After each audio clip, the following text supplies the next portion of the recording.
Okay. So we can get started. Hi, Dr. Karen. How are you?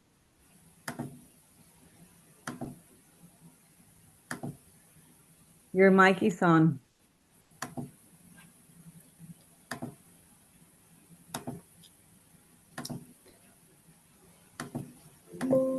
Hello? Hi, how are you, Dr. Karen?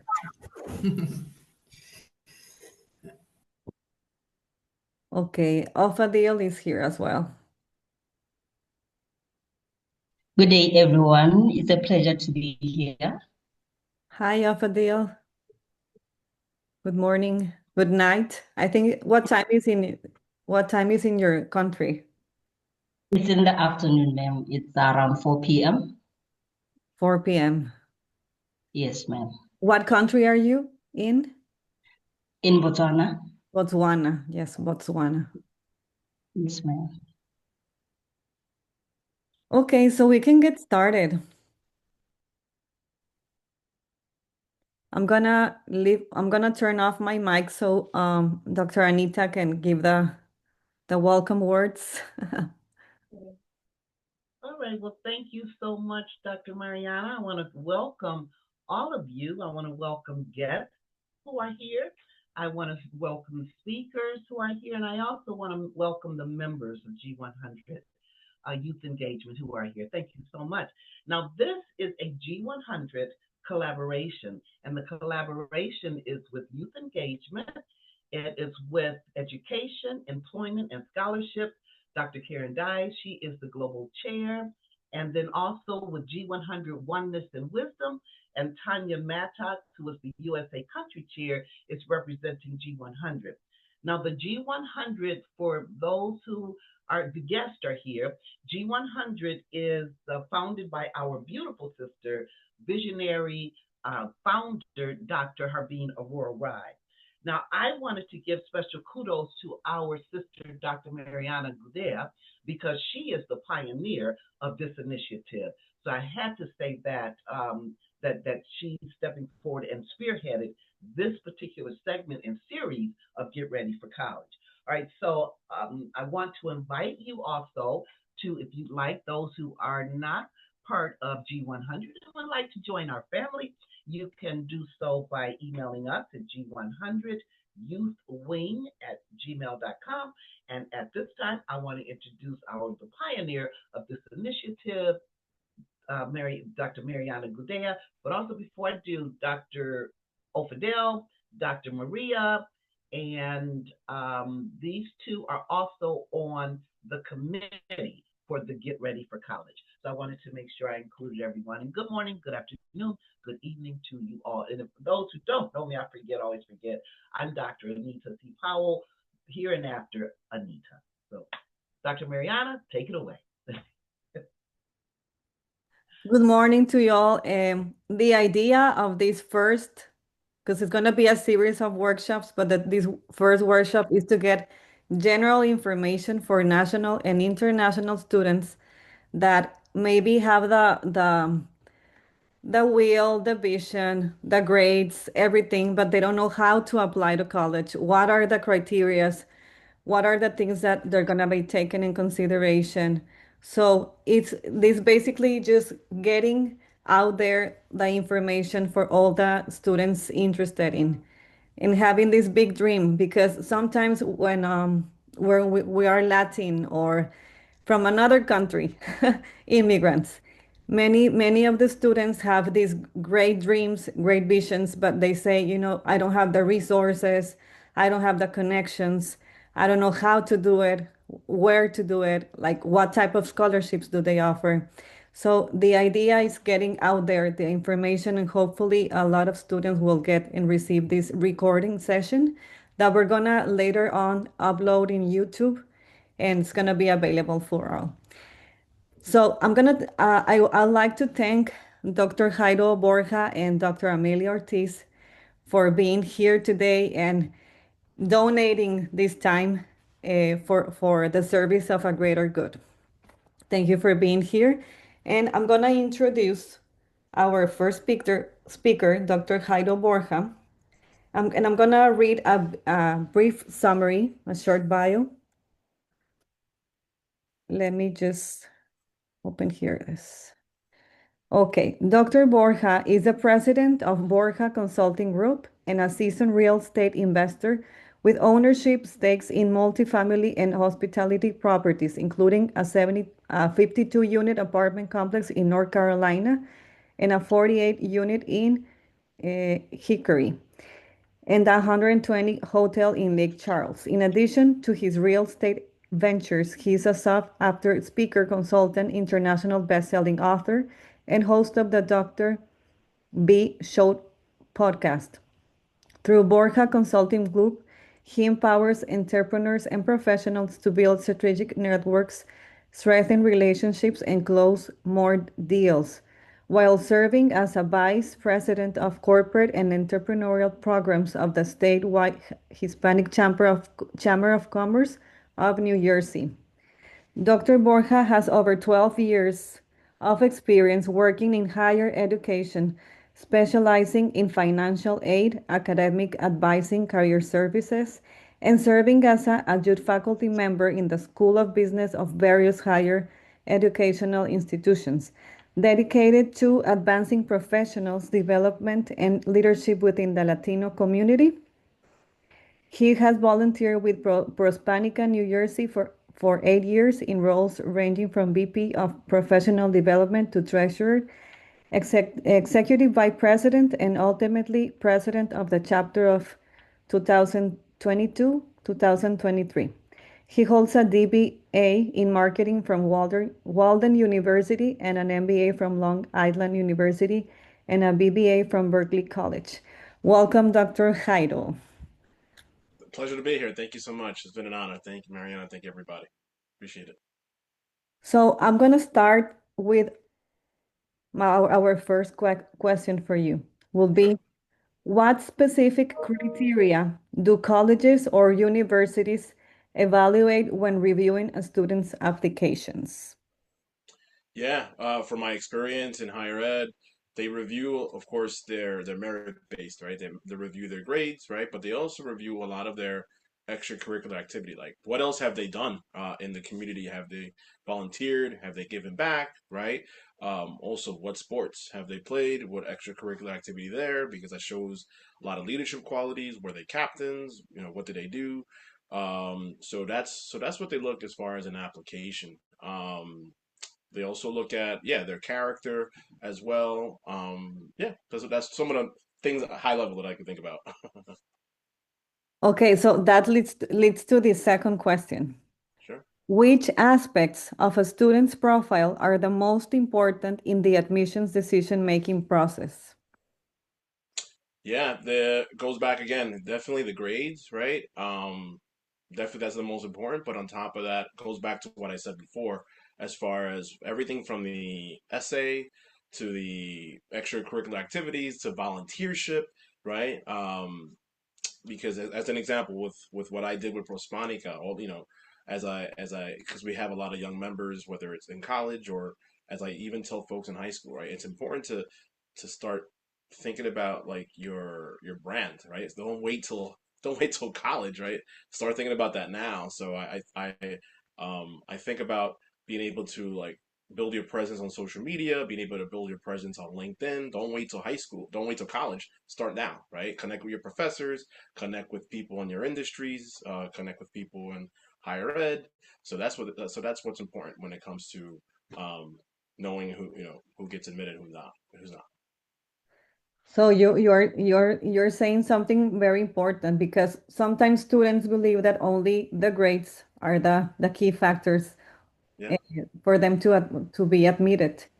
But what they don't know is that the universities also are checking their social media. 100%. Yeah, So this is something very important to highlight, and also being able for them, as you were saying, I think it's really important for them to create the LinkedIn profile, yeah. like Today. develop a professional, yeah, since Yeah, today, starting today, and making it professional. yeah. Headshot, bio, right, about, right, groups, right, all that stuff. Yeah, 100%, all that stuff. Okay, and my other question that I have here is, uh, how do universities assess a student's GPA during the admissions process, and what influence does it have on their decision, specifically the GPA? Not involved in the day to day, so I'm not sure how to, what they evaluate the GPA off, how they calculate that. But I just say, look, one thing, just make sure you do well in all those grades, in order to do very well, right? So, like remembering me when I went back, going back in time when it comes to getting admitted into college, I remember they weighed a lot on on all the basics, the math, the STEM, right? The science, tech, math, English, but they also stress a lot about the SAT, right? Or that as well. So it's important to kind of think about that. Don't wait to the last minute, like I did, to take the exam and study last minute and get a lousy score. Start prepping like junior year, and then so that when you do take the SAT that senior year, that you do very well on that. So that's how they assess it. They assess it based off remembering from back in high school. They assess it based off your grades in high school, but also they use that as an assessment as well. And thank you for your responses. I don't know if anyone wants to highlight something else right now regarding these specific questions. No? Everything fine? Yeah, I do. I just want to say that I highlighted the LinkedIn for the youth to create that social media Absolutely. platform with just your headshot, your bio, and your groups. And then also, I love what you said about how sports are being taken into consideration Yeah. because that shows leadership. I Yeah. love that, and I didn't think about that. So thank you for that. No, anytime. As a former little league player, I think it's important to highlight. Yeah, and as you were saying, normally successful students at sports are going to be successful students in life, because in order to be this like this to have this high standard and to excel, you have to be, first of all, a committed person, a responsible person. You have to follow routines and stuff. Yeah. You have to be structured. And at the end, those are skills, and those are things that are going to be taken into consideration when having like a student or a job. Like we want these type of profiles as well, you know? Yeah, yeah, yeah, absolutely. So somebody raised their hand. Luis Ortiz. Yeah, good morning, everyone. Morning.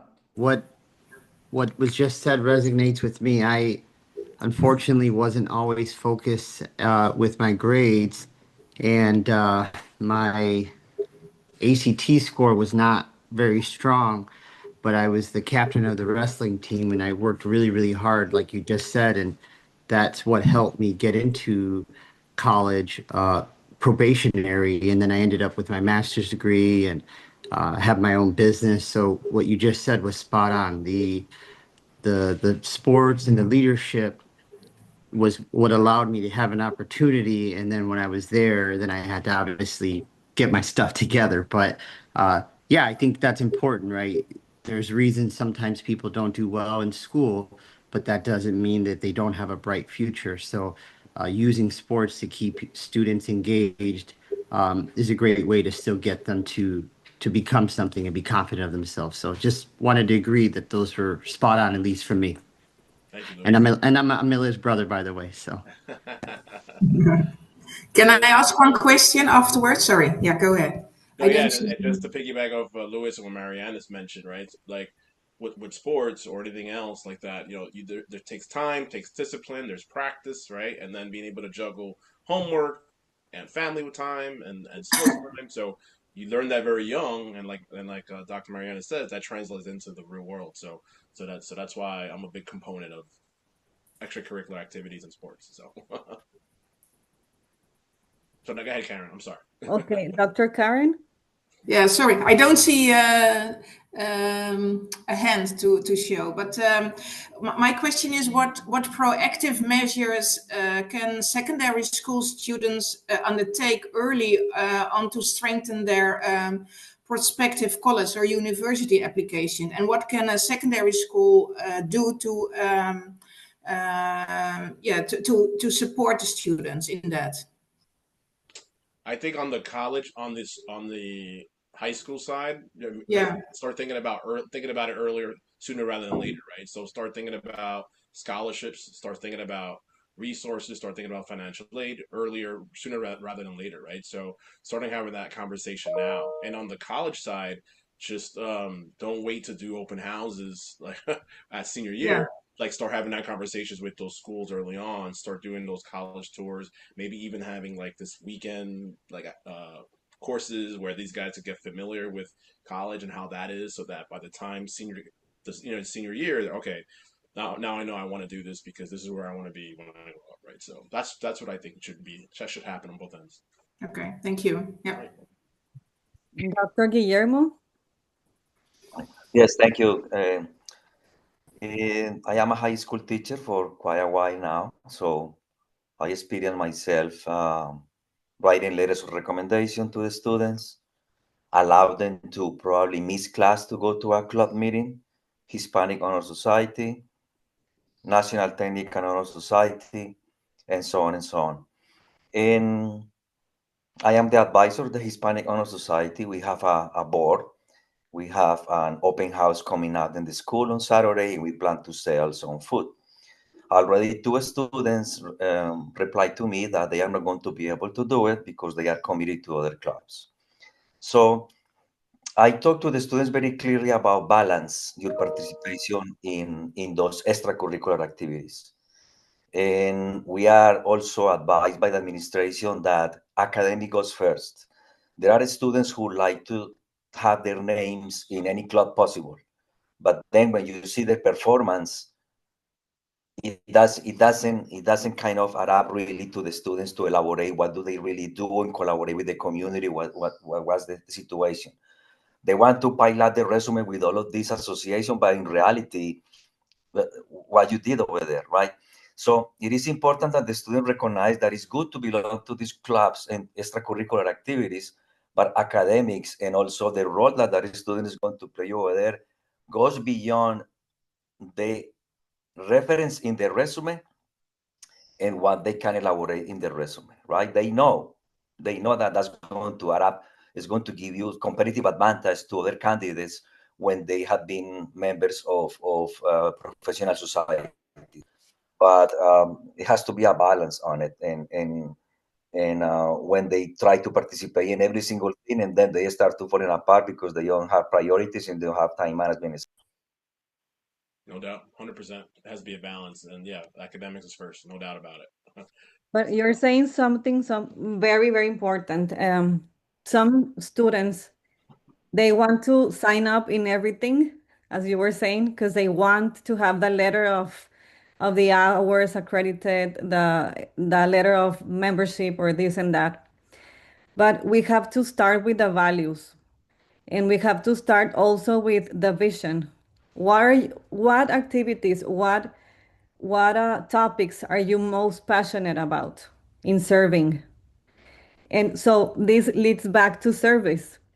I think service should be the main focus. And then if you getting to know yourself, because if you get to know yourself, you can say, like, for example, oh, I'm really good at writing, as Delilah that is here present.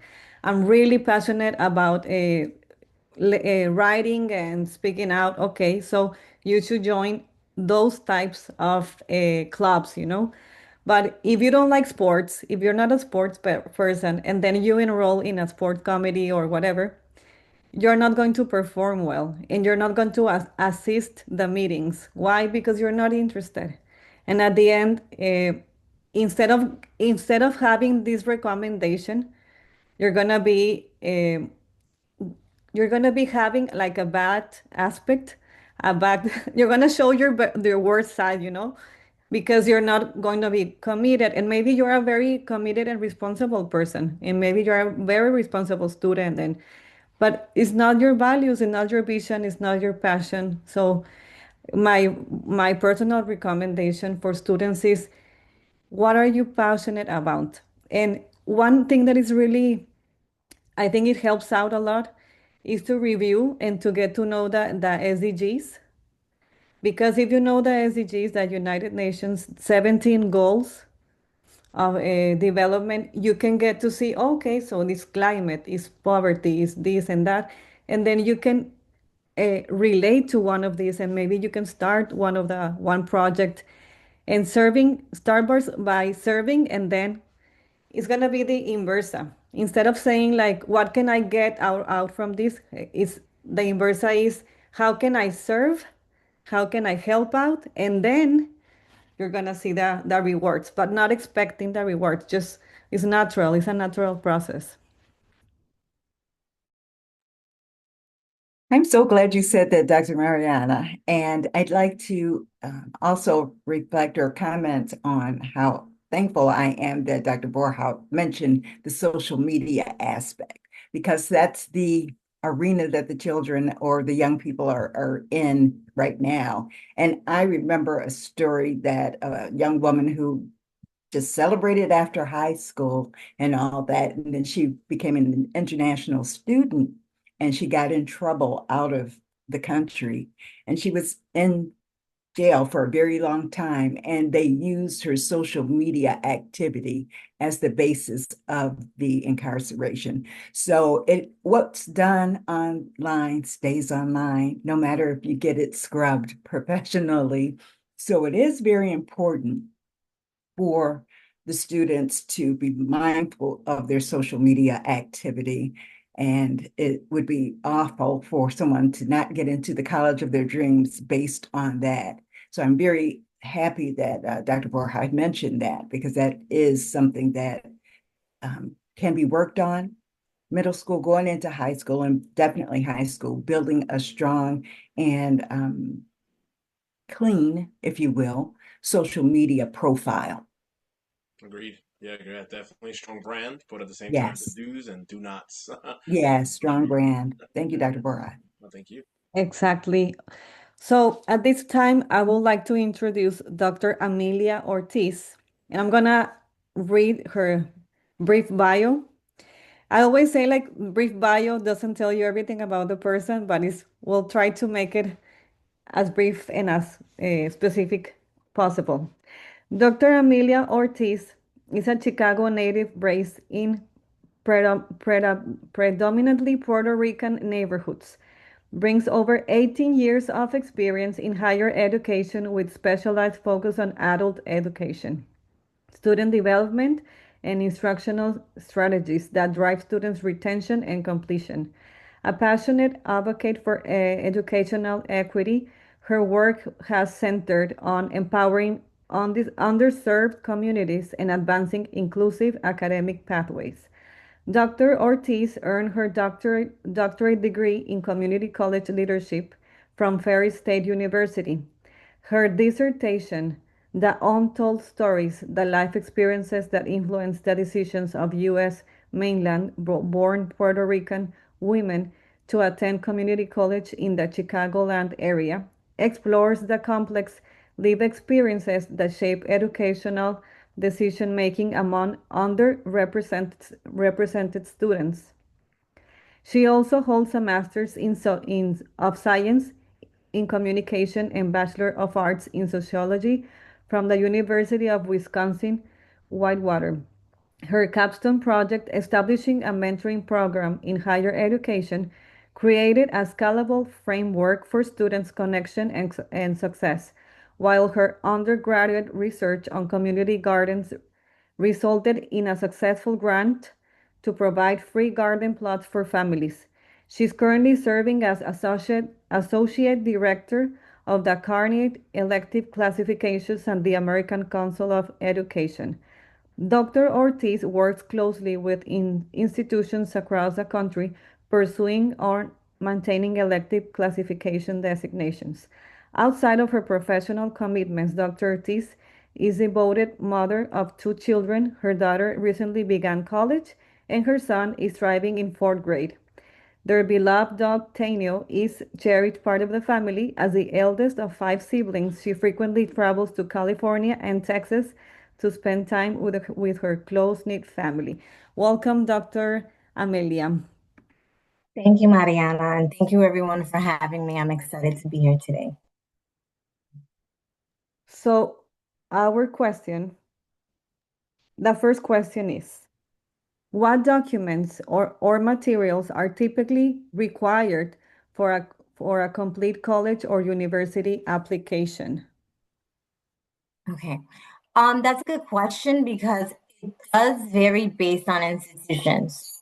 As stated before, I strongly recommend students developing a strategic plan on what institutions they're interested in applying for. There should be a mix of private, public, big, small, right? You want to have an open mind because you want to allow yourself the opportunity to visit these campuses, right? Once you know what school you're going to go to, it should be a dream school, right? One that you absolutely want to go to. And then what we want to call more of a safe school, one that you'll know that you'll be able to get into because you want to increase your chances of admission. Once you determine what school you are going to apply for, you want to make sure that you have your personal statement. That's super important. We want to start working on that personal statement as soon as possible. That should be something that is worked on with your high school counselor. Take the time to have other people read it. This is when you get to really sell yourself, brag about yourself. Talk about how that institution needs you and how you would benefit that institution by being part of that institution, right? You want to tie yourself to the institution, to the program, and then even more so indicate how you intend to contribute to the field and how you obtaining that major will allow you to contribute to the field. You want to have any financial documents available, right? FAFSA open on October 1st, 2025. So people should already be applying. You'll need your parents' tax forms. So you want to get that stuff ready, right? Grades, you can always request that from your high school, but you want a copy of your grades. Again, visit the school, start looking at the website. I really recommend the students look at the mission of that institution. Does it align with who you are and who you want to be as a professional, right? And then anything else that is required, the institution will tell you, but you cannot assume that it's one size fits all. You need to do your research and look at that particular institution. Call, email, ask questions. That's why they have a whole department dedicated to help you. So as many times as you have a question, you need to call and connect with people. So just to recap, what you'll need is an application, right? Submit your college application. That should be triple check for grammar. Okay, grammar is super important. We want to make sure that we're taking the time to review, go through Grammarly, use whatever resources high school has, like a writing center. Those resources are available to you for a reason. Have someone else read it, right? Any documentation, any awards, anything that you want to highlight and discuss, you should have that information available as well.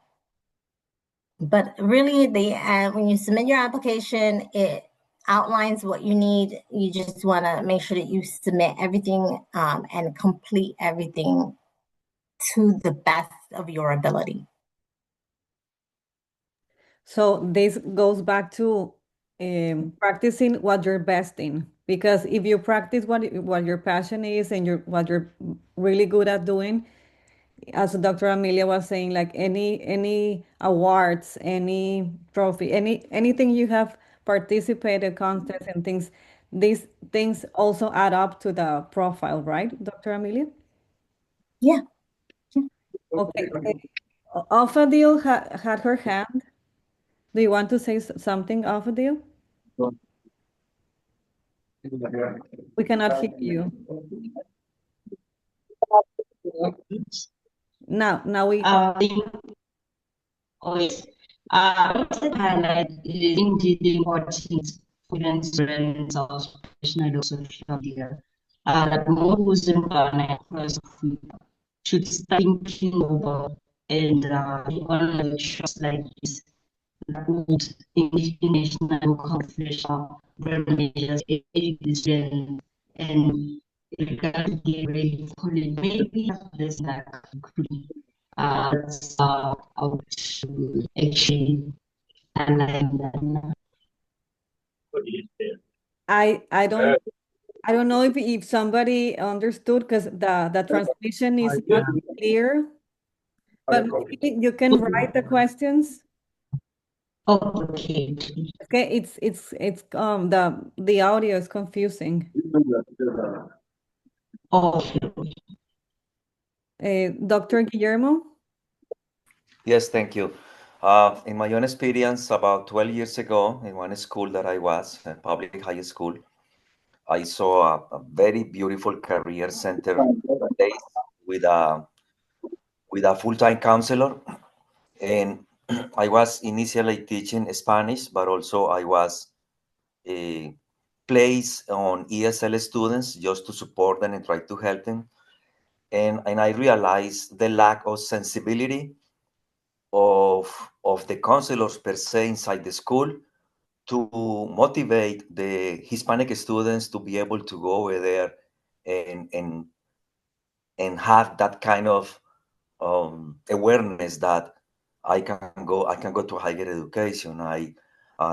This person is going to help me to prepare my essays and things like that. So my big intake in that time was like sometimes at home, these goals of higher educations are not part of the table. Either maybe the child is going to be the first one to go to a higher education, and honestly, sometimes they finish they finish. I have many students who finish at 2:15. They go home, they change, and they go to work part time with their mother or father, and they need to contribute to the family unit, right? But then I was a little concerned, and I expressed my concern about why this group of Hispanic students were kind of isolated, and they thought that that center was only for the American students to go over there to that beautiful place office full of banners from Tufts, Lehigh, Brown, MIT, Harvard, and all of these universities where the rest of the population, the rest of the students have access to.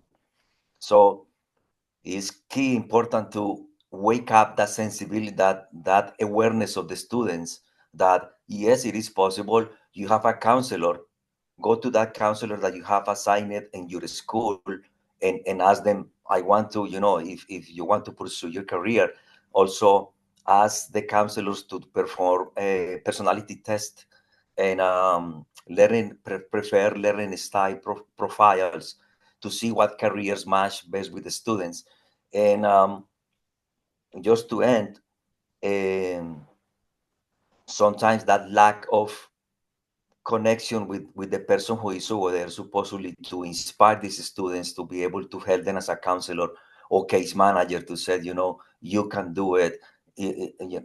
So I see like sometimes they feel they are like abandoned in the places that they are, and they just start probably working, and then the education became second and say, no, I'm going to continue working, I'm making money. And when they realize, it can be too late to go to higher education. Yeah, it's never too late to go to school, and that's what we have to keep telling people, right? Sometimes our path is not straight. We have to support our family. There's sickness, there's other things going on in our lives, but it is never too late to achieve your goals. To your point, Guillermo, we need to be a village. We need to help others and encourage them. And Sometimes it just is that someone sees potential in you that you did not even know you had. I know when I was on campus, I walked around all the time with a smile because when I was a student, no one looked like me on the walls. My counselor was not interested in what was going on in my life. It was like, here are your classes next. It was very much an assembly line. And I swore to myself that I will be that face that if a student that day says, I can't do this, I don't belong, that maybe that my smile will help them feel like, okay, maybe I do belong. Maybe I can do this. It does only take one person. And that is why groups like this are so important, because students need to know your family may not know what to do, but there are other people that can show you what to do. I think one of the biggest things in the programs that I built when I was in school was sense of belonging. How do we make every student feel that they belong on campus? There is no imposter syndrome. You belong here. You make a space for yourself, right? We build our own table. And how to navigate the system. Those are important. Sometimes parents cannot take off and go, to orientation. Bring a friend, bring an aunt, bring a cousin, bring anyone who you know will hold you accountable. And that makes a difference. And if you don't have anyone, then go to that orientation and trust me, there may be someone else who doesn't have anyone. Buddy up with that person. There's just so much opportunity for us to connect, and we have to show students that we're there for them. That's great. I am in high school, teaching languages in high school because hispa.org. I put hispa.org over there. Most of you are here have a degree, and I was reached by hispa.org to go and talk to the Hispanic population in high schools and middle schools in New Jersey. How, as an adult, came to this country, immigrated from Colombia, and started everything from zero, from languages, from transcripts, from doing everything from zero. So, yes, I was so happy to find that hispa.org. They have the role model program, so they will reach out to those people who that profile, who will go to the school and they will identify like, wow, this person also had the language barrier. This person also immigrated to another culture. This person also has that cultural shock and also have all of these difficulties to adapt to another culture. So hispa.org has an amazing program of that role model program. So you're right, Amelia. We need to become advocates, and we need to, if you can join that organization, that will be great, because then you can go and talk to people. Exactly. Devin has his or her hand on. No, go to the. Devin? Yes. Hi. My name is Devin Chambers. I'm a counselor.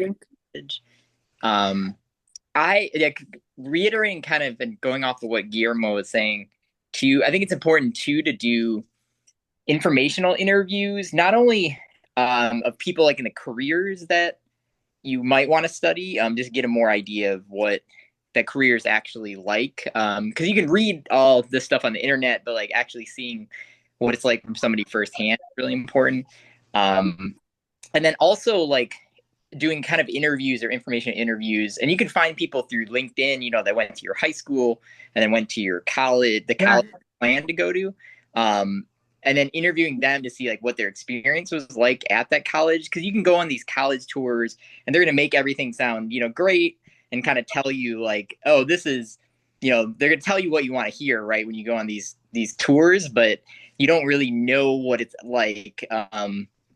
Especially as like a Latino student, right? You don't know like what your experience is going to actually be like on campus. So just understand that. And to Amelia's point too, well.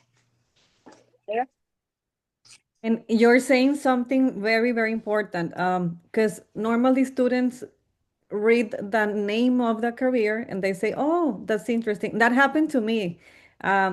What I like to design things. I like to write. So I I enrolled to a degree in marketing. And when I got to like attend the classes, it was a lot of statistics, and I really hate statistics. And I was like, I just had like one class of design and one class where I actually like wrote campaigns and stuff. So I didn't like my career, like what I decided. I didn't really actually like it. I finished the degree, but nobody told me like what are like the most important classes that you're gonna have, like for how long. So as you were saying, Devin, it's very important for students to get to know like the contents of that career they're choosing. Okay, so I have another question for Dr. Amelia. It says, what role do extracurricular activities and leadership experience play in college admissions? And how important are personal statements or essays? And what topics should the applicants consider addressing? So it's like three questions in one. Okay. So the first one is, we already discussed how important it is to be involved, right? College admissions, they look at a holistic picture. So academics, as we said, are super important. Grades are important. That there's no sugarcoating that. You need to work hard in school. What they look at is your cumulative GPA, but also they're going to look at your performance throughout the 4 years. So you want to demonstrate consistency, and consistency is the key through life. So if you can master that in high school, you'll be really good at the rest of your life. What sports and leadership roles, volunteer, you could be a leader in a volunteer setting. What they demonstrate is that you have the ability to take charge, you're responsible, right? But even more so that you're a leader and you know how to be led, right? Because a real leader also knows when to be a team member. A real leader will adjust their role based off of who's the audience and what is necessary. So that is why it's important to work as a team, right? Because I may not be the best at one thing, but my partner is better at the other, and together we're amazing. Okay. So those are the things that people want to see. How good are you working on your own, as well as how good are you working in a group? And those activities is like extracurricular, again, any volunteering that can demonstrate that. Plus, if you don't have any work experience, you can use that to demonstrate your skills, right? So when you're articulating who you are as a person, you can use the skills. I was the captain of my team. This is what I did. I organized, and you can use those examples to show how you've been able to manage people, or time management, or those important skills that everyone wants to make sure that you have. You want to demonstrate that you're college ready, right? So that means academically, that means that I can balance having a job, doing well in school, and volunteering in my community, right? What your personal statement does, it is your story, because college admissions representatives are reading hundreds of applications. How can you be memorable? What is your story that's going to make someone say, yeah, this person does belong here, right? So you want to make sure that they can visualize who you are and what you want in life. So again, why I say, look at the mission, look at the program, because now you're going to be talking about that. You're going to tell in your personal statement, this is who I am. These are what I can contribute to this institution, specifically why this program is important to me, right? Why this program at this school is important. And again, you want to sell yourself. Why should you want me? Well, because I'm a great student. I've demonstrated that through all 4 years. I'm a leader in my community. I've been active in all these other clubs. I've created a club, right? So again, If something doesn't look like you, create it. That's why you're here. We need innovators. So this is your opportunity to say, hey, I'm in high school. I want to do a club. There isn't one. How can I get one started? And you could talk about that. Your personal statement, again, you want to make sure that the person reading you can visualize who you are and clearly understands why you're applying and what your goals are in life.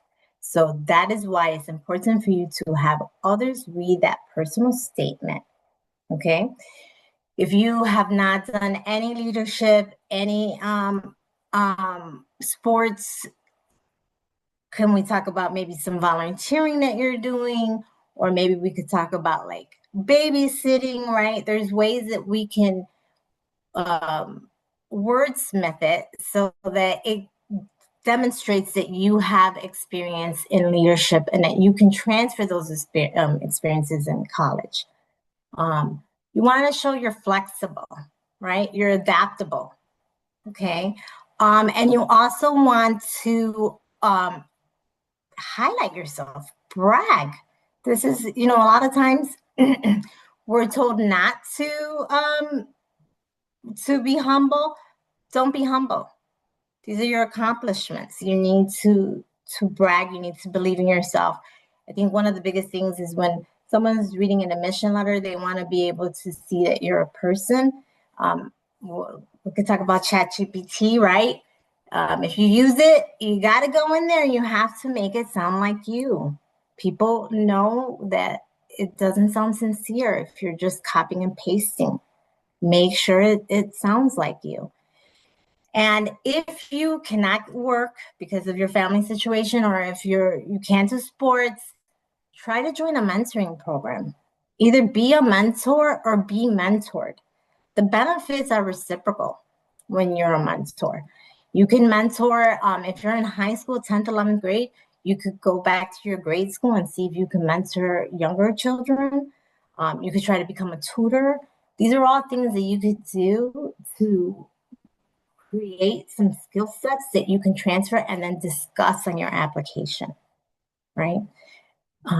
Did I get all the questions, Mariana? Yes, that's perfect. Okay. As you were saying, everyone wants to be a leader, but a true leader is somebody that is a team player, that inspires others, because there's many smart people that are like amazing, super smart, but they don't know, they just want everything for them, So you have to inspire others, you have to uplift others, and also when you do your personal essay, you need to highlight your qualities, as Dr. Amelia was saying, like why are you uh, why do you want to be admitted, and what are you offering to the world? Instead of taking from the world, what are you offering? So get to know yourself and highlight your qualities. Dr. Milka has her hand raised. Yes, thank you. And thank you, Dr. Ortiz, for inviting me to this wonderful panel. I serve as a president at a higher education institution that focuses on graduate school. As a first generation student, everything that Dr. Ortiz talks about really resonates, right? Because I think it's important to have a village to help you navigate the college experience. And I think very much for Latin students and other students of color, we sometimes do not find that village in the school. And so I love what you stated. Where is your village? Your village could be a friend. It could be a cousin. It could be a tia. It could be a tío. It could be someone that's encouraging you through that process. So I wanted to highlight that because I think that's extremely important. And I also think what you talk about, Dr. Ortiz, in terms of telling your story in that personal statement.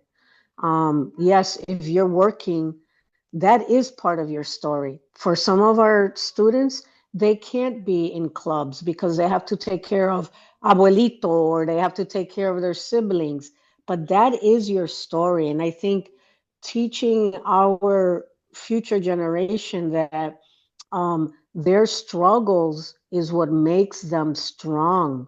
That's their power. and have mentors around them to help them understand that that's why they're probably going to be a big value at the school. So it's what the school gives to you, but it's what you give back to the school. And then I just wanted to highlight one more thing that Dr. Ortiz said was about contacting the school, because sometimes just having conversations with the admissions counselor or financial aid, visiting the school, you begin to create those relationships with the school so that when your application comes through, they remember you. They remember, oh, Milka came to the school. Milka asked these questions. This is a student that's probably very highly motivated. Let's let's look at that application a little closer. Maybe she doesn't have the perfect GPA, but look at how motivated she is, right? So I just wanted to highlight, excuse me, those points, and thank you very much, Doctora Ortiz, for bringing that forward. No, thank you for your statements. And I just wanted to highlight Josue Giron that is here. Jose Jose Yeah, Jose was my student back in Nicaragua, and he has an amazing story because his dream and what he wanted to do is just help out his family. And I don't know, Jose, if you want to share a little bit about your story. yeah, well, I'm Nicaraguan, firstly. And one of the things important here, as for example, Guillermo Reina said, like sometimes professors doesn't know how to handle it, the students, as for example, aspiration of their career or career path. Because I had a professor who said that, hey, this engineering, industrial engineering is the as well the good one, but it's not mine aspirations. So sometimes the professors have to handle it, the students to go to the right path, because sometimes the students doesn't know about why they want it or how to perform it. So in my story, uh, began as a college student. I don't know, undergraduate student. No, before. I don't know, because here in Nicaragua it's the different kind of grades. So it's in 11th grade. I had a professor who said that, and also I love music. I am singer, uh, as amateur singer. Uh, my mom almost died in COVID-19, and I had to encourage what I want to do for my future. So it's kind of rough and kind of inspiring to others that one what you want to do or what you want to inspire to others. So this is my story. It's more longer, but I don't know how to handle it here. My hand it's kind of trouble, but this is my story. Josue has a very inspiring story. When I was his teacher, he highlighted like why, like what was his vision and what for, and it was a such amazing story. And maybe after we're gonna hear his story, but uh, Yeah, I'm so sorry, but like how to handle it. don't be sorry, Josue. I'm so happy you're here and you're gonna be sharing with us. And also, Delilah has a very meaningful story. I don't know if you want to share a little bit of your story, Delilah. And Sure. Hi, everyone. Nice to meet you all. My name is Delilah Uceda, and Professor Mariana was one of my professors my freshman year at Kaiser University. Um, I was born and raised in San Francisco, and I, after high school, I actually had a big bump in the road. I am an autoimmune encephalitis survivor. And that brought my dreams to a pause, but nevertheless, I never gave up. Um, I was in and out of college, a community college, for about 6 years. Due to treatments, I would go back, I would have to leave school, I would go back again. And I just used it as motivation because I didn't want to be stuck in the whole I got sick, stage of my life. I wanted to keep going. And I did. I graduated with honors. And since it's never too late, I just wanted to keep going. And now at my 30 years old, I am my second to last semester of my bachelor's degree in integrated marketing communications. And I always like to use my story as motivation and as a way to keep going and show that, nothing is impossible. And communication has always been my passion. I love to write and I want to use my voice to just, create more awareness. Thank you, Delilah. So I'm so happy you're now part of G100. And Delilah always sit in the front of my classroom in the auditorium, and she's like very shy and quiet.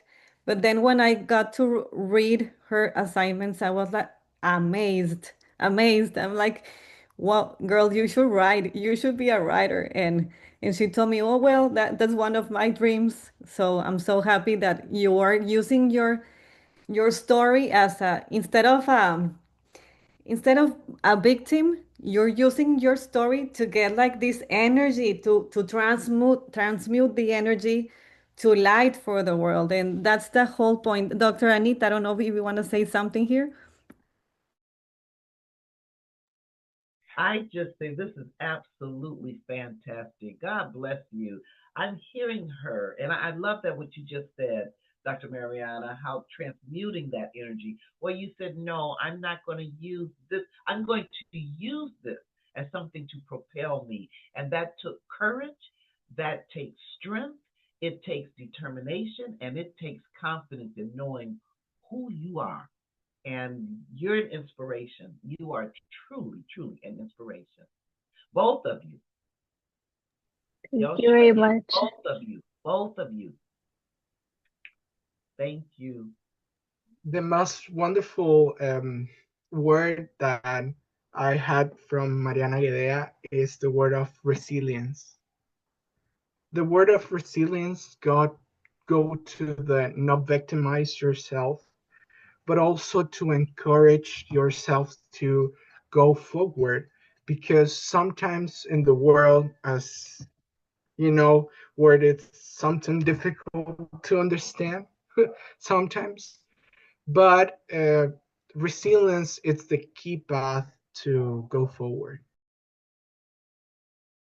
Exactly, Josue. Resilience is the thing is we live in it says a VUCA world. It's volatile, uncertain, complex, and ambiguous. That's the world we live in. But I read a quote that said, was from Albert Einstein, and said, the most important thing is believing if you live in a love, in a loveful universe, or in a damaging universe. So I choose to see everything is perspective. Life is perspective. Everything could be really bad or really good. It depends on where do you focus your attention on.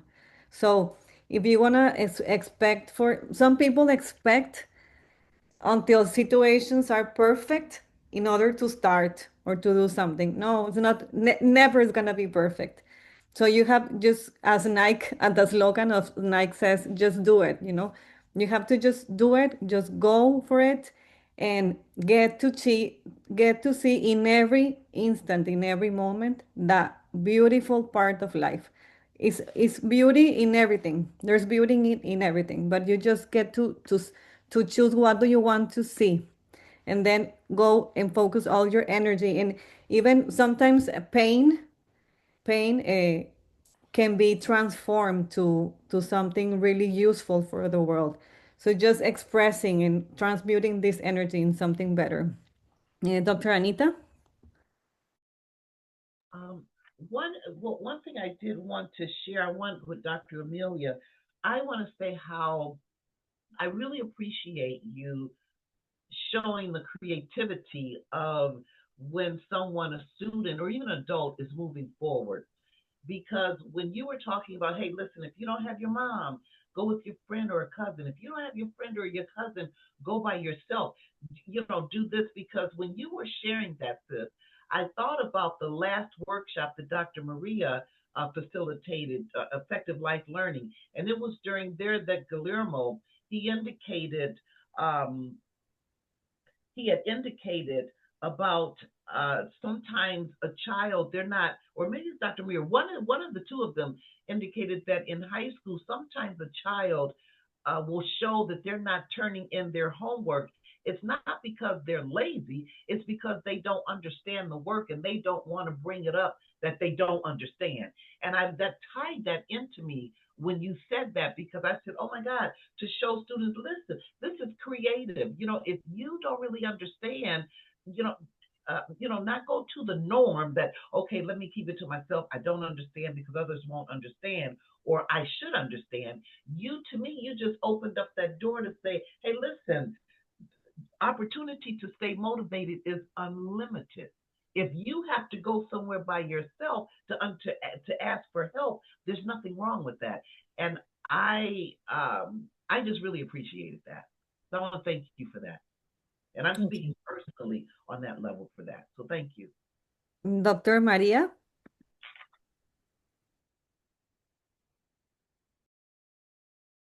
Sorry, I want to read a comment that Priscilla put in the chat, but if someone can read it for me because I have background noise, my apologies.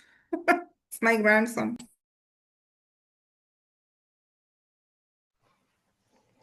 One thing I would like to highlight is that if you have any kind of disability of condition or condition that you have to request for accommodations, once you are accepted in college, and also state that in the admissions application, if they have a checkbox there, you can also highlight that in your personal statement, but make it as positive experience by incorporating what you have learned from living with your condition and how that make you grow as a person.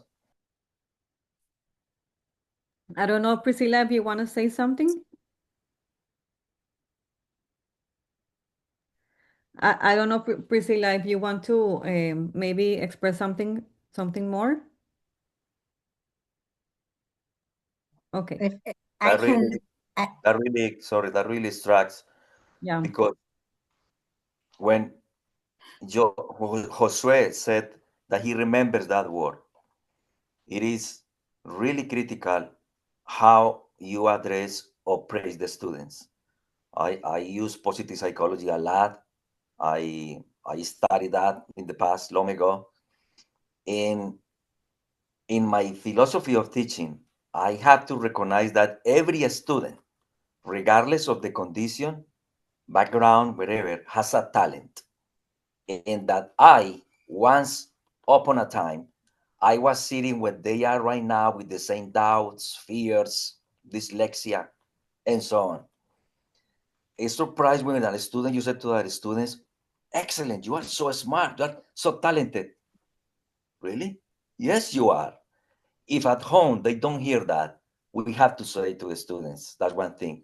And second, these students who are over here that Priscilla mentioned, those students with IPA and 504s, I have had the most amazing creative solutions to problems from those students who are classified that they have a special, difficulty in learning, to come out with some solutions that I am like, just when I share that with the parents, they are just blown away. And also we have to call to the parents and tell them know what the students are doing great in the schools and their environments. Sometimes I call the parents and say, I have never received a phone call like this one. Thank you so much. It is so great. Thank you for all the feedback. They need to hear it too.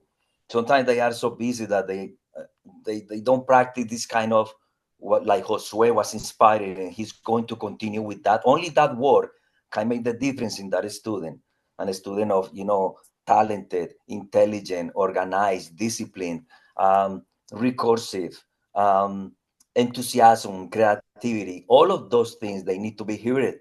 And you have to show them, look, yes, you are. Don't underestimate intelligence. If I could just add on to that. So basically, as Priscilla said, when you're filling out the application, you do want to indicate that you do have some type of ADS, accessibility, something like that, whatever the term is that that institution may use. In addition, you want to be able to use those accommodations if you're doing your placement test, right? So you know you have to do a placement test for your math. If you need those accommodations, you should be getting them the minute that you step on campus. Okay, what can those accommodations look like? Could look like more time on your math test. That can make a huge difference in what level you score in, which in turn is your money and your time. Because if you need the accommodations and you're not taking it, you're probably not going to score the best in your math, right? Which means that then you have to pay for a course that you probably could pass out of, which also means longer in college and more money. So you want to make sure, again, that you're communicating your needs with your admission counselor. What I do suggest is if you're going to talk about a medical condition in your personal statement, this isn't a woe is me type of conversation, right?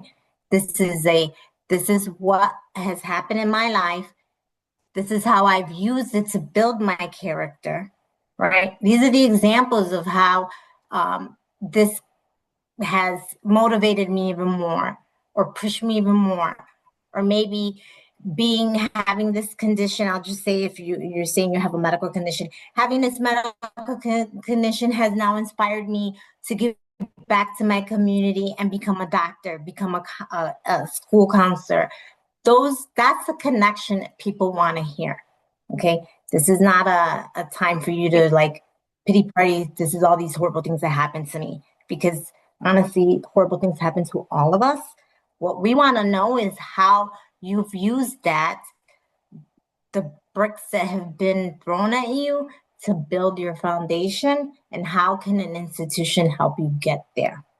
So just remember, this is why it's important to have others read your letters, your personal statement, anything that you're submitting to the institution. Dr. Amelia, that would lead to another question to wrap up. Many of the students have this vision to attend a university or maybe get a master's or something, but they don't really know what type of scholarships are there available. And because maybe they say, okay, so I don't have the best score, but maybe I don't have the money. I have the will, but I don't know what type of scholarships are there to offer available for the students. And maybe you can highlight what do you know about this topic? Yeah, so funding college is the most important question, right? Because we can say we want to go to the school, but can you afford it? That FAFSA is open as of October 1st, 2025. You should already be applying for FAFSA. You should be gathering your parents' income tax papers or your guardian so that you can apply. What I do recommend is you go to the school, their website, go to their scholarships, see what that institution is also offering as far as for scholarships. There are scholarships that are based on merit, which are your academics. There's scholarship based on athletics, right? You could get a scholarship based off of that. You could get a scholarship based off of financial need, right? You have to apply. You could get a scholarship based off of maybe something that you've done in a community. There's also big companies that offer scholarships, right? So you have to be on top of it. You have to research the scholarships, find out what they need.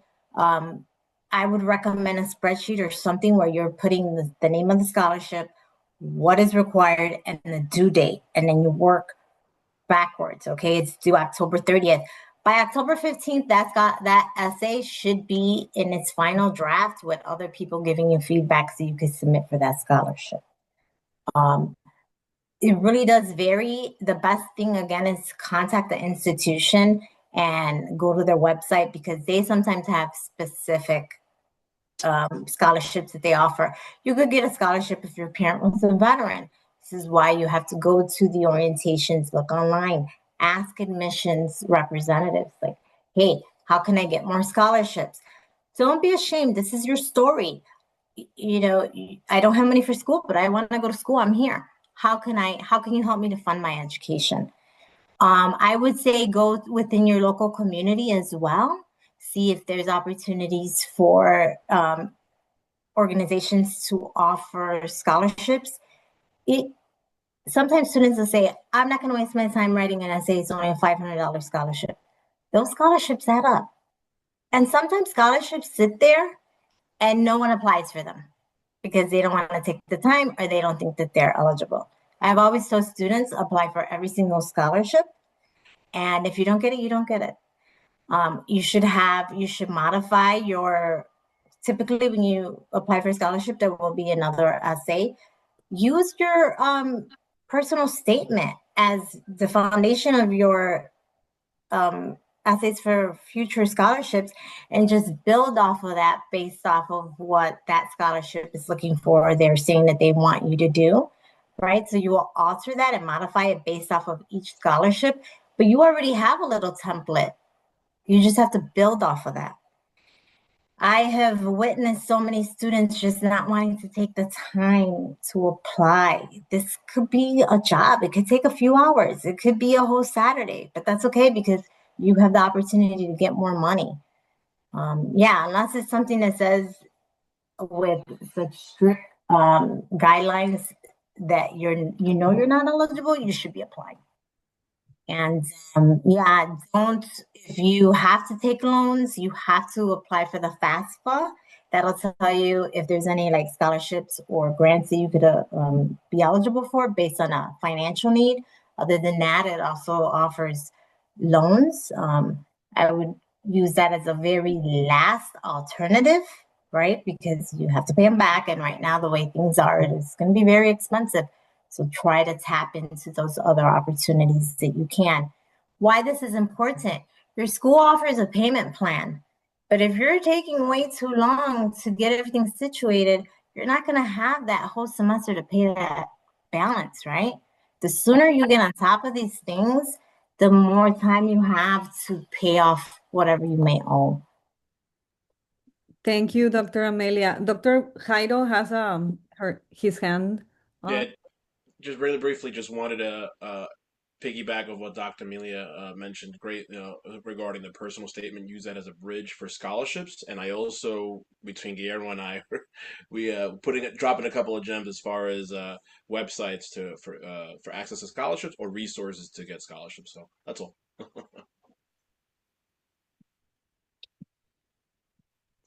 Great. Thank you, Eric. You were gonna say something? No? Okay, Josue? Yes, it's a question for Dr. Amelia. What's the most memorable case that you ever had or that you remember as a key in this? As far as your student's personal statement? Like the most memorable thing that you remember. Yeah, I think the most memorable thing is students just sharing who they are. I learned so much about my students that I never knew. I've learned that some were playing violin since they were like 2 years old. They didn't think that that was a special skill. It's like, oh my gosh, write about that. Write about how you've dedicated so much time and energy into this craft and how you have, you took something and you continue to build on it. I have seen many students that they have talked about medical conditions or like family tragedy. And again, they've used that to explain why now they want to go into social work and why they want to give back to their community. So that's the reason why I spoke on those two, because those are the two most common admission letters that I've seen or personal statements that people have done. I will tell you this, and this I have experienced with students in the past.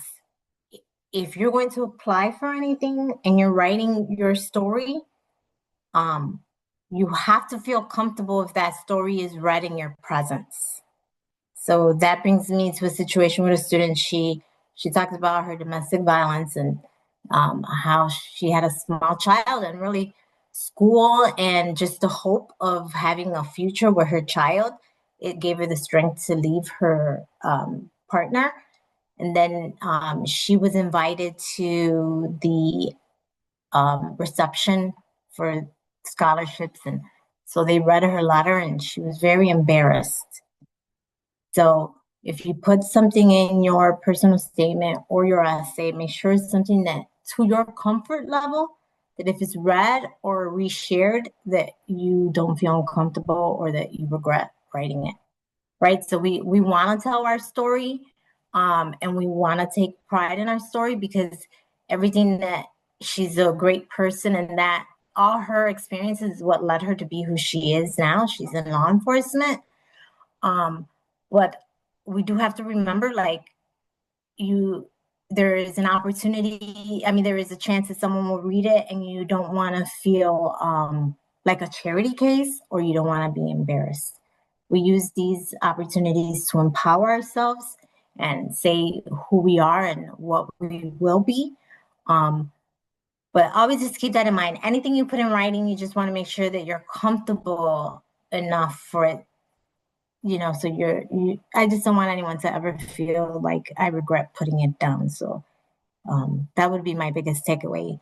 But again, you just really want to have the reader be able to see you as a person and not just as an applicant. Thank you, Dr. Amelia. Dr. Milka has her hand raised. Yes, I just wanted to say that that's such an important point, because when institutions move into marketing and storytelling, they may take snippets from a personal story or the statement of a scholarship recipients to use as testimonials, or even to use in fundraising campaigns. So I agree that it's very important that you share what you feel comfortable sharing, knowing that it may be shared in a broader context. So thank you for bringing that up, Dr. Ortiz. I think that's so important. Thank you. So we're gonna wrap up this session with questions and answers. I don't know if anyone has a question or has a comment to make on the session. Okay, if I may, Dr. Mariana, I just saw that Ophadile, she made a statement, and I don't see her in the Zoom, so I would just like to read this. It's in the chat. Okay, so she said this. She said, I would like to highlight, based on Dr. Jairo's presentation, that it is indeed important for students to brand themselves professionally on social media. That most schools across Botswana and Africa must take advantage of the digital space, do online workshops in collaboration with local and international brand managers aimed at helping young people navigate the digital space in terms of building professional brands that would leverage them for success when applying for college. Maybe this could be in their school curriculum. Exactly. Ophadile is here. She just joined again. Yes, ma'am. Yeah. Yes, ma'am. Dr. Anita was reading your statement in the chat.Maybe you wanna say something. Yes, ma'am. I was actually I would like to mention that, as students, they need to be prepared for college, in terms of, I like the idea that they need to be motivated to be able to create professional brands on social media. Hence why social media is nowadays, even when you are hired, social media, the first thing they go to is social media. It could also help the students in terms of building professional brands before. That's the process where now they're getting ready for life. And being professional is one of the things that really we need to get students ready at an early stage, like college, like high school, like that. And as well, I believe that mental health and emotional wellness is very important because we often have situations whereby, especially here in Botswana, at some point to 07 to 08, there was a situation where students that went to Malaysia to study abroad, they actually, some of them got involved into drug and alcohol abuse, and some of them were committing suicide, and some of them were even sent back to Botswana. Hence, the reason why we need to prepare students emotionally and mentally before getting ready for college. Somehow engage professionals, guidance and counseling professionals in schools, and as well, mentors. I like the idea of mentors where mentors can be able to be engaged as well in terms of helping students navigate their life before getting ready for college. And yes, definitely it's very important what you're saying, Ophadile. And coming from your experience in Botswana, building this brand, you are using social media platforms, you are projecting a brand. You're projecting your story, so everything adds up and everything is important. And now we have the great advantage that we have this type of platforms so we can make connections. Maybe you are interested in a university in London, but you don't know how to apply, where to apply. Now there's a lot of a bunch of stuff in the websites, in social media, and you can start engaging in online events. So online events, there's always online events of different topics all over the world. So definitely connecting through social media and using this type of platforms. And as you were saying, I think it's the most important thing is getting to know yourself. Mental health Yes. matters. Mental health is very, very important. But if you know your strengths and your weakness, but definitely focus on your strengths and also learning how to self-regulate, self-regulation, Even meditation. and self-development. Yes, meditation, everything that is introspection will help out to get to balance those energies and to know yourself. Because when you know yourself, it's very difficult that people out there, because they're gonna criticize as well, and they're gonna say things. And but if you know your strengths and you know yourself and you believe in yourself and you have this emotional intelligence and spiritual intelligence and you feel connected and you know you're connected to something higher, I think obstacles are gonna be always there, but you're gonna jump, jump them and not be laid down with the obstacles. I don't know if Dr. Tanya wants to say something. Thank you, Dr. Mariana. This has been really rich and I appreciate it so much. And had I had it, it would have been wonderful when I was contemplating college. Uh, Dr. Ortiz, you mentioning the last student who came out of a domestic violence situation that touched me personally. I grew up in that environment, and there were different scholarships I didn't apply for because I didn't think there was anyone else like me who had been through that experience, and I didn't belong there. So even if you're not an international student, there's some issues and family dynamics that sometimes make a student feel are a barrier for them going forward, and they're not. So this is a very rich conversation. I'm glad that it is recorded and it will be out there. It's just it's great. And yes, personal branding, even beginning in middle school, I think would be really important for students to begin to think about And a lot of times those discussions don't happen in the home. So I appreciate all of you who are in the educational space and mentoring and who have reached to those students to make them aware of those things and share those pieces of information, those nuggets with parents as well. Thank you so much. Dr. Maria? Yes, I am want to thank you, Mariana, for like Dr. Anita says, you're hitting this conversation. There's a lot of very updated information I'm receiving here, and I want to thank the panelists who accepted our invitation to come and join us today.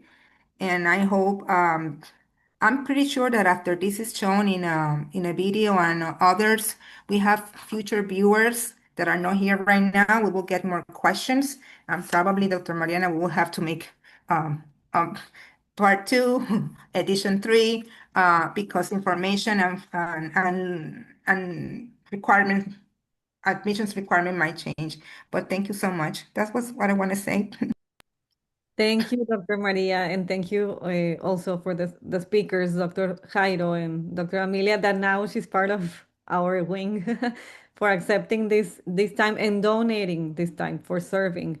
And this is the first session that we're gonna have, but we're gonna be having a series of sessions, and we're gonna start focusing on specific topics. Let's say the next one can be about scholarships.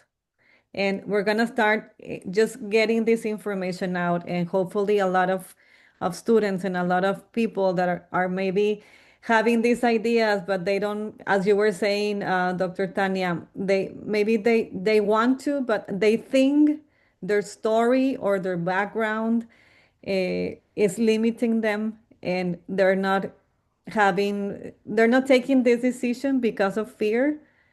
And now with this type of panels, they're going to be able to just take the lead and start it. Dr. Anita, you want to say something?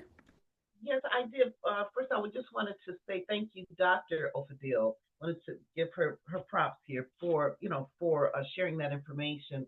And then also there was a lot of links on here, and I don't know if once the YouTube goes away, the links, is there a possibility that all of those links that were posted, can they be on the YouTube channel with this presentation? Yes, I took the picture. I took pictures of the chat because we're gonna upload the session in YouTube, but unfortunately, as you were saying, the chat disappears.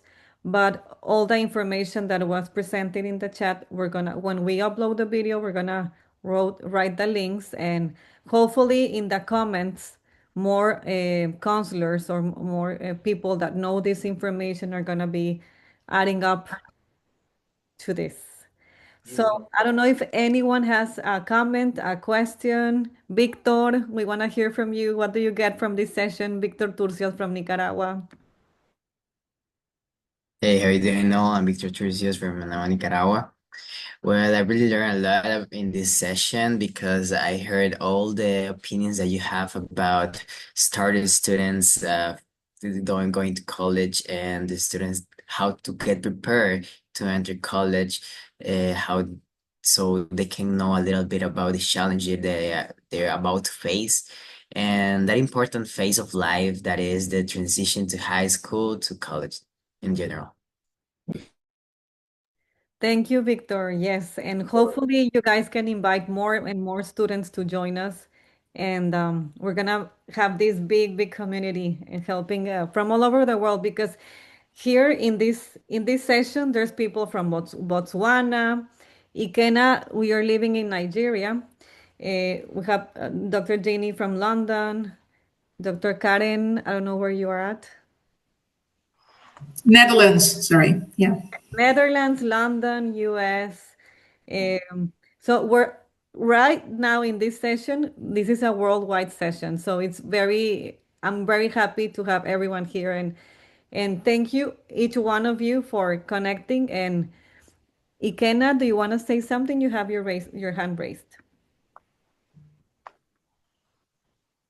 I trust. Thank you so much. I deeply want to appreciate you for this wonderful section. Yes, I really like the scholarship about how to go about it, website to go. And yeah, I want to also appreciate you for putting up this. One of the challenges we are faced, which is one of the things I do, is to ensure I tackle the lack of access to information across Africa. Why young people behave the way they behave most at times is because they lack opportunities and the right knowledge. And my belief is that when young people are empowered with the right information, they are equipped to make right and impactful choices for their future. So as a young leader here today, I am not just inspired, but I have been motivated to move back to my communities and share the good works.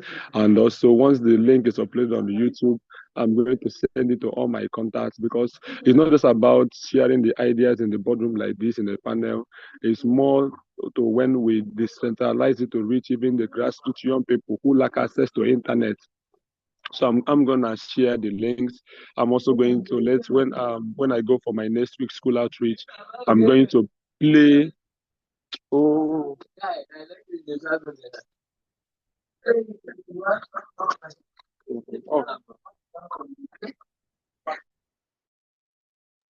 Thank you, Hi, Ikena. Dr. Mariana. I would like to share Mr. Camilo Montoya Galvez, who is actually the example that, yes, you can do it. He was one of my students years ago. Came very young when he wants to this country and wants to be a reporter. Well, he started in Rutgers University, went to Telemundo in a scholarship, and now he's in CBS, expert on immigration, especially in the border of Mexico. He has been a guest speaker in my classes in our school. If somebody's interested, I can share his information. Maybe he can travel to another countries, but he's an amazing individual who also started from right there in high school, in middle school, started and has won Emmy recognitions. So Camilo Montoya Galvez, I just want to see, like, that's an example that yes, you can do it. Maybe we should get another session on inspiring stories to share. That could be Also, another. you can invite some of them to participate. It will be easy. It will be easy for Camilo, for example, to be. I know that he lives now in Washington. He used to live in New Jersey, but now he's right there in the capital. So he can attend better virtually. Absolutely, we can invite him and many others. Of course, because at the end, I think we all started from inspiration, from seeing someone else do it, and from reflecting our inner strength and inner power. Sometimes we have to see somebody from the outside to remind us our inside, our potential. So thank you all very, very much for this session. It was an amazing session. Unfortunately, time is up, but fortunately, we're gonna continue these conversations in further sessions. Dr. Anita, I don't know if you want to wrap up the session. Thank you so much. I just wanted to say thank you all. Thank you for just being here, for your beautiful energy. I really love and appreciate you. Oh my God, your presentation, Dr. Jairo, Dr. Amelia, thank you so very much. Dr. Karen, this collaboration, youth engagement, Dr. Karen with education, employment and scholarships, Dr. Tanya with Oneness and Wisdom, our committee, and Dr. Mariana for spearheading, being the pioneer of all this. I want to also, those who have not joined our family, our youth engagement family, I'd like for our administrator of our social media presence, Ambassador Her Excellency Jeannie, if you can share with us the email that people can write to us should they wish to join our family. Hello, good afternoon, everyone. So if you're interested to join our family, you can reach out to us at our email address, which is G100 youthwing@gmail.com. G100youthwing@gmail.com. You can also find us on YouTube, LinkedIn, and Instagram. So you can just search for G100 Youth Engagement and you will find us there as well. Thank you. Thank you, sister. Okay. Well, have an amazing rest of the weekend, and hopefully everything is going to be better and better every day. Thank you for sharing your experience, and thank you for connecting. Have a great day. Thank you, everyone. Thank Great you. panel. Mariana. Thank you Thank very you. much. Thank you, Ophadile. Good Thank you, job, Dr. Ray. Ortiz. Bye. Excellent. Thank you. Excellent.